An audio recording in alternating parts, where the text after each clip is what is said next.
بھائی اور بہنوں، میرج گائیڈ کی یہ دوسری ویڈیو ہے۔ پہلی ویڈیو میں ہم نے شادی کے جو مراحل ہوتے ہیں، نمبر 1 یہ تھا کہ آپ کو یہ فیصلہ کر لینا ہے پہلے کہ آپ کی شادی کا آئیڈیل کیا ہے، سنت یا مشرکانہ رسم و رواج۔ دوسرا جو تھا وہ یہ تھا کہ سلیکشن کا کرائیٹیریا کیا ہوگا۔ آئیے آج تیسرا مرحلہ جو شادی کا ہے وہ بہت اہم مرحلہ ہے، وہ ہے بات چیت۔ بات چیت کی بھی ایک سنت ہے۔ آپ نے اکثر یہ سنا ہوگا کہ لوگ کہتے ہیں کہ ہم نے منع کیا تھا بھائی جہیز نہیں چاہیے مگر لڑکی والے اصرار کر کے دیے، ہم نے منع کیا تھا بھائی کھانا نہیں چاہیے مگر لڑکی کی ماں کہہ رہی ہے، وہ کہیں لڑکی والے کہتے ہیں کہ بھائی آخری بچی ہے، پہلی بچی ہے، بھائی یتیم بچی ہے، لڑکے والے معیاری کھانا مانگ رہے ہیں۔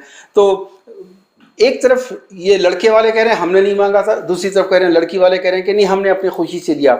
اس کو کہتے ہیں ڈرامہ بازی، چیٹنگ، جھوٹ، دھوکہ، فراڈ۔ اگر واقعی، چونکہ اکثر لوگ ہم کو یہ سوال کرتے ہیں کہ بھائی آپ لڑکی والوں کو سمجھائیں، ساری جو خرافات ہیں، ساری جو بربادیاں ہیں وہ لڑکی والے کر رہے ہیں۔ دوستو بالکل صحیح ہے، لڑکی کی مائیں سب سے بڑا فتنہ ہے، ہم جانتے ہیں، عورت ہی عورت کی دشمن ہے، وہ بھی ہم جانتے ہیں۔ لیکن ہماری تحریک کو چھوڑیے آپ، اسلام کا منشا، اسلام میں نکاح کا تصور یہ ہے مرد کو مرد بنایا جائے۔ ہمارا ایک ہی مشن ہے، مرد کو مرد بناؤ۔ یہ لڑکیاں والے اصرار کرتے ہیں، زبردستی کرتے ہیں، وہ سب بات کی بات ہے۔ اگر مرد مرد بن جائے اور اپنا فیصلہ نافذ کرنے کی کوشش کرے اور عورت کی حفاظت کرنا اور اس کی عزت اور اس کو جو بھی اس کے اندر چھپا ہوا خوف ہے اس کو باہر نکالنے کی ہمت پیدا کر لے، کوئی لڑکے والے فتنہ نہیں کرتے۔ مرد مرد ہی نہیں ہے آج کا مرد بھی بالکل اسی طریقے سے جیسے کل تک وہ ختنہ کا دولہا بنا تھا، بسم اللہ کا دولہا بنا تھا، 10th پاس کرے تو دولہا بنا تھا، اب بھی وہی ماں باپ نے اس کو دولہا بنا کے بٹھا دیا ہے، پیچھے سے ڈیلنگ پوری ماں باپ کر رہے ہیں۔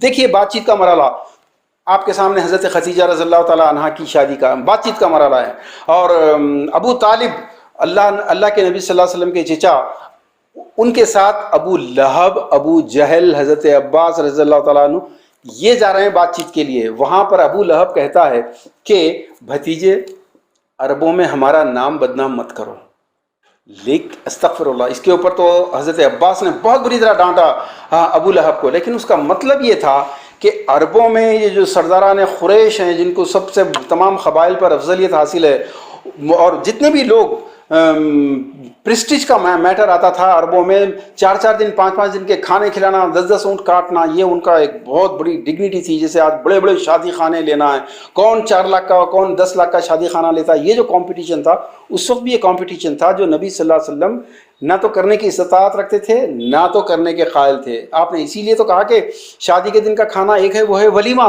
ولیمہ پہلے دن کرنا حق ہے، دوسرے دن نیکی ہے، تیسرے دن دکھاوا ہے۔ تو آج ابو لہب زندہ ہوتا اور دیکھتا کہ دیکھیے کتنی رسمیں ہیں، تو ہمارے نبی صلی اللہ علیہ وسلم پر دیکھ کر ہنستا اور کہتا ہے کہ بھتیجے دیکھ لیا نا آپ کی امت کیا کیا کر رہی ہے۔ یہ چیزیں بات چیت میں طے ہوتی ہیں، نہیں ہم منع کرے تھے لڑکی والے نہیں مانے۔ آپ مردانگی کے ساتھ یہ کیا پوچھے ان سے پہلے ہی بات چیت کے آغاز میں، کیا آپ نے یہ پوچھا کہ ہمارے لڑکے یا ہماری لڑکی کی شادی مکمل سنت پر کریں گے، کوئی خرافات نہیں ہوگی، کوئی اکبر اعظم مہارانی جودابائی کی رسمیں نہیں ہوں گی، نکاح مسجد میں یا گھر میں یا جہاں بھی ہے وہاں پر ہوگا، اور ولیمہ دیں گے اور نقد مہر دیں گے، اس کے علاوہ کوئی چیز نہیں ہوگی۔ اگر آپ راضی ہیں تو ہم فردر بات کرتے ہیں، ورنہ خدا حافظ۔ نہ آپ کے لیے دنیا میں لڑکوں کی کمی ہے نہ ہمارے لیے لڑکیوں کی کمی ہے۔ آپ نے رشتہ توڑنے کی ہمت کیوں نہیں تھی؟ کیا وہ لڑکی دنیا کی آخری لڑکی تھی؟ کیا وہ لڑکا دنیا کا آخری لڑکا تھا؟ لیکن آپ خود کہہ رہے ہیں اس کو میچ فکسنگ کہتے ہیں۔ آپ خود تیار تھے اگر شادی کی بات چیت میں، دیکھیے شادی کی بات چیت 1 پوائنٹ ایجنڈا ہے سنت میں، صحابہ کی سنت میں، مہر، بس اور کوئی نہیں۔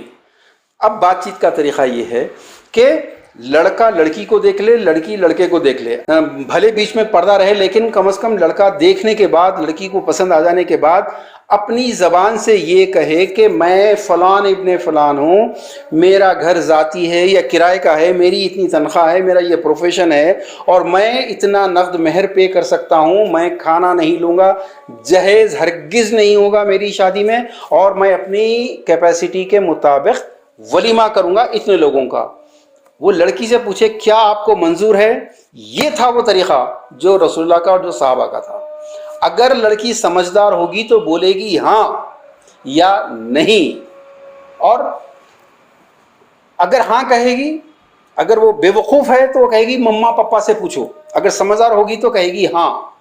تو اس کے بعد لڑکی کو بھی حق دیا جاتا ہے کہ وہ بھی اگر کوئی سوال کرنا چاہے تو لڑکے سے اسی وقت کرے. پھر اگر لڑکی نے ہاں کہا تو پھر یہ جو تایا جان پھپھا جان تھا، یہ جو سیل ڈیل کرنے جاتے ہیں وہاں پر، ان تمام کو صرف یہ طے کرنا ہے کہ شادی کی تاریخ کیا ہوگی، کہاں ہوگی، دیٹس آل. یہ ہے اسلامی بات چیت کا طریقہ. ایک اہم چیز جو شادی کے دن ہونی چاہیے، وہ بات چیت کے مرحلے پر ہونی چاہیے، وہ یہ ہے کہ لڑکی کے والدین کو لڑکے والے یہ یقین دلائیں کہ لڑکی پر جہیز نہیں لانے کا کوئی طعنہ نہیں دیا جائے گا، لڑکی پر سنت کے مطابق شادی کر کے آنے پر کوئی احسان نہیں جتایا جائے گا. ہمارے کاؤنسلنگ کا سینٹر ہے، اس کے اندر جتنے کیس آتے ہیں سب سے زیادہ شکایتیں یہ آتی ہیں کہ فلاں کہ ہم نے جو ہے شادی بالکل سنت کے مطابق کی، جہیز نہیں لیا اور کوئی کھانا نہیں لیا، اس کے باوجود وہ لڑکی جو ہے ایسے حرکتیں کر رہی ہے، بدتمیزی کر رہی ہے، بغاوت کر رہی ہے. یہ کیوں ہو رہا ہے؟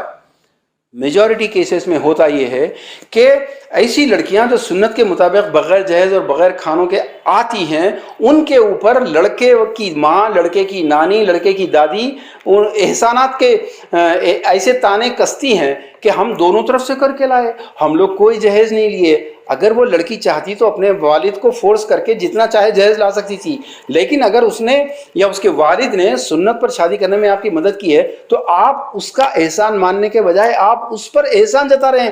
4 لوگوں میں یہ چیز اسپریڈ کر رہے ہیں کہ جی ہم اتنے رحم دل ہیں کہ لوگوں پہ رحم کیا، ورنہ یہ غریب تھی، ورنہ یہ فقیر تھی، ورنہ یہ مسکین تھی. نہیں، کوئی لڑکی غریب مسکین نہیں ہوتی. جو غریب اور مسکین لڑکی ہے اس کا بھی باپ بھیک مانگ کے، چندہ مانگ کے، زکوٰۃ مانگ کے اس کو بھی 2-4 لاکھ خرچ کرتا ہے. کوئی آپ کے رحم کی محتاج نہیں ہے.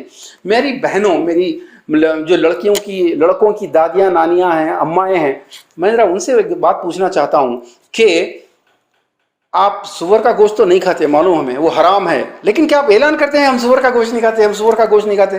آپ نہیں کرتے اعلان. ویسے ہی آپ نماز پڑھتے ہیں، کیا آپ اس کا اعلان کرتے ہیں کہ جی ہم اتنے سنتیں پڑھے، اتنے نفلیں پڑھے، ہم نے یہ نماز میں یہ پڑھا؟ نہیں، نماز فرض ہے، آپ پڑھتے ہیں. سور حرام ہے، آپ نہیں کھاتے. اعلان کرنے کی کیا ضرورت ہے؟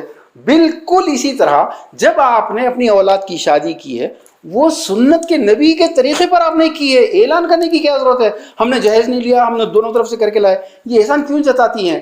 آپ لوگوں کی وجہ سے سوسائٹی پوری خراب ہو رہی ہے، آپ لوگوں کی وجہ سے لڑکیاں باغی ہو رہی ہیں.